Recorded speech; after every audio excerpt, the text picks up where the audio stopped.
Vamos a ver cuándo una función es par y cuándo una función es impar. Una función puede ser simétrica par o simétrica impar o ninguna de las dos cosas, ¿vale? ¿Cómo lo vemos? Pues analíticamente lo vemos haciendo f de menos x. En los dos casos, vemos cuánto vale la función cuando la x vale menos x. En los casos de las funciones par, esto nos va a dar que es igual a la misma función.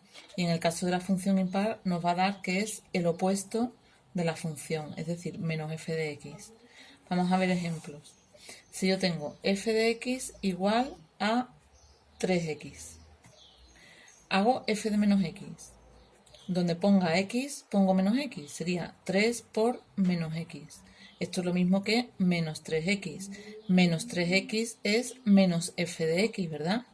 Por lo tanto, en este caso, como me da f de menos x igual a menos f de x, la función es impar. Esta función es impar. Otro ejemplo, f de x igual a x cuadrado.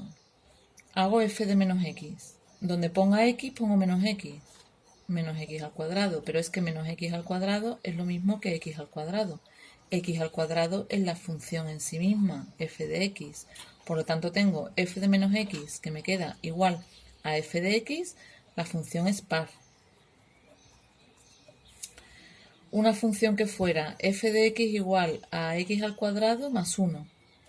Hago f de menos x. F de menos x es igual a menos x al cuadrado más 1. Menos x al cuadrado es x al cuadrado más 1. Esto es lo mismo otra vez que f de x. Por lo tanto, esta función también es par.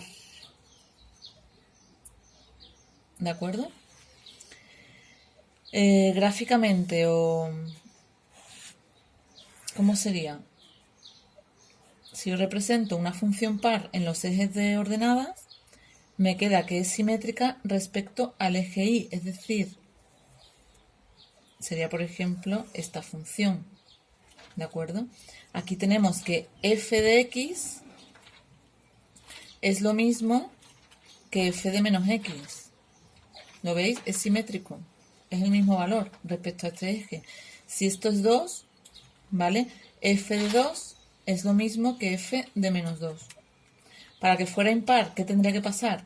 Que f de 2 fuera el opuesto de f de menos 2. Debería venir por aquí la gráfica, ¿vale? Por eso una función impar es una función simétrica respecto al origen. Por ejemplo, esa que habíamos hecho ahí sería una cosa así. ¿Vale? Entonces esto es gráficamente, esta función es impar y una función par es simétrica respecto al eje y. Por ejemplo, una función que fuera así.